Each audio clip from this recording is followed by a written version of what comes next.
Hey everyone, and welcome back to another Scholar Society content update guide. With ZG fast approaching and the expedited release schedule, ZG is slated to drop on May 1st. That is a quick turnaround, and so we want to get this information out to everybody so that you're prepared to approach this new content and understand how the guild plans to operate within it. In doing so, we're going to give you 3 resources that you're going to need. The first one's going to cover scheduling, the second one's going to cover loot, and the third one's going to cover the actual mechanics of the dungeon itself. So stick with us through this. The way we created this ZG system had 3 priorities in mind. The first one was to maintain existing team cohesion. The second one was to make sure we could maximize lockouts. And the third one was to improve and create new relationships amongst our members in the guild. So with that, we'll get started here by introducing all of you to the resource pack. So we'll start with the first of our 3 ZG resources, which is our ZG May calendar. This calendar can be complex, and so we're going to take this element by element so that you don't get overwhelmed. The first element we're going to talk about is the reset notification. This teal box is going to show you the morning on which the ZG reset occurs, kicking off the first in the 3-day cycle. The next element is the actual coloring for the days. So you'll notice that there's a rotation of blue and then red and blue and then red that marks which days are included in each reset. Just as an example, for instance, you can see that the 29th, 30th, and 31st share a lockout. You'll also see that the raid team color legend is included here. This matches all of our Discord and master raid roster colors as well. The next element that you'll want to take a note of is the links where it says roster in each day of the month. That link is going to take you to a Discord sign up in our Discord. It's an HTML. You'll just click on the link through the PDF that'll be available to you, and it'll take you directly to the message that corresponds to that day. And that brings us to the point where you begin to start utilizing this calendar to determine when and how you'll run ZG with the guild. Let's use Raid Team Forward as an example for this really quick. So let's pretend I'm a Raid Team 4 member looking to figure out when and how I'm going to run ZG. We start with the first of the month. Raid Team 4 has a yellow bar. So I see that Raid Team 4 has a yellow bar already in this first blue lockout. That's because it's Thursday, and Raid Team 4 runs on Thursdays regularly. So Raid Team 4 is going to complete ZG as a raid team that night. I don't need to find another ZG. But the 2nd through the 4th, Friday, Saturday, Sunday, doesn't include a day where we would typically run. And so I'm not going to complete ZG with my raid team. That means that I'm supposed to click on one of those links and sign up for a ZG on one of those days if I'm available to run. Then you'll see as Raid Team 4, I'm already going to complete it with my raid team from the 5th through the 16th. I don't need to sign up for any additional times to complete ZG. They'll already be done. I'm going to run ZG on the 6th, the 8th, the 13th, and the 15th during my normal raid times, and they all line up inside of those lockouts. Then again, I'm going to start looking for signups for the 17th through the 19th and the 23rd through the 25th, because those don't have a yellow bar, and I can see in those lockouts that I won't naturally get ZG completed. I'm good for the 20th through the 22nd and the 26th through the 31st. I don't need to try and find new ZG groups. And just to be clear, you can only run this once every 3 days inside of a lockout. So if I'm not going to raid the 17th, 18th, or 19th, I just pick whatever day works for my availability. If I'm not available in that 3-day stretch, that's okay too. I don't have to sign up for every single lockout. The point of the system is not to force you to raid every single lockout. The point of the system is to give you the opportunity to complete the raid in every single lockout if you want to.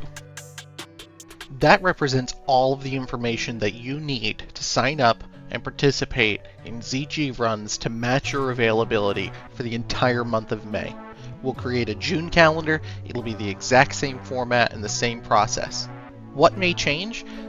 If people are getting gear and the number of ZGs that are needed decreases, we'll react to that. If we don't have enough ZGs to meet the demand, we'll react to that too. We're committed to making sure that those of you who want to participate are able to do so. The next thing we'll get into is our loot system. We're planning on utilizing Soft Reserve for all ZG loot, including those runs where you complete ZG with your raid team on a regular raid night. We're going to do a 2 SR system, meaning you'll be able to Soft Reserve 2 items per ZG run. There are some limitations though. And that brings us to our next resource, which is the ZG Loot Catalog. All of you are going to have access to a read-only view of this Excel sheet that we put together, which is a catalog of every item that drops in ZG. The way you're going to use this is really simple. If you're interested in soft reserving a piece, all you need to do is open this Excel up, go to the piece that you're looking to soft reserve, and confirm that you're eligible to do so. There are only 2 columns in this document. There's the item and the availability. So let's say, for instance, that you were a caster and you were interested in rolling on the Belt of Untapped Power. You would simply look for the belt, you would see it here, and you would look over at the SR availability and see that caster DPS are the only ones that can soft reserve that, and you would be able to do your soft reserve. If you're looking to get that piece and you're not included in the soft reserve category, that's okay. If the item doesn't get soft reserved by anybody, you can just roll for it as a main spec over off spec roll afterwards. The purpose of this is to make sure that the loot distribution is fair and consistent across every single one of our ZG runs, regardless of who's leading it and what day you're running. So here's what's important to know about our loot distribution in ZG with this new system. Number 1, you're going to need a new add-on, Gargle. Gargle will allow us to do what we do with RC Loot Council in our standard raid teams and facilitate the soft reserve system entirely inside of the game. Gargle also supports exports to TMB, so we'll be able to keep a record the same way we do for our raid teams for all loot received in ZG. There are also a couple of points on loot that I want to mention that are addressed in the ZG loot catalog, but I'm going to take a second to address right now. Number 1, we're trying to incentivize people to participate in this system as much as possible, and to that end, we are allowing soft reserves for the mounts and the bags in order to help our tanks and healers eventually feel as though it's worthwhile for them to continue these runs, even though they may get their gear early on with little competition and few actual items needed. The other thing I want to note is that for the enchanting items that are available, you can soft reserve those, but we would ask you not to do so unless you have currently either your best in slot helm or legs for the current phase.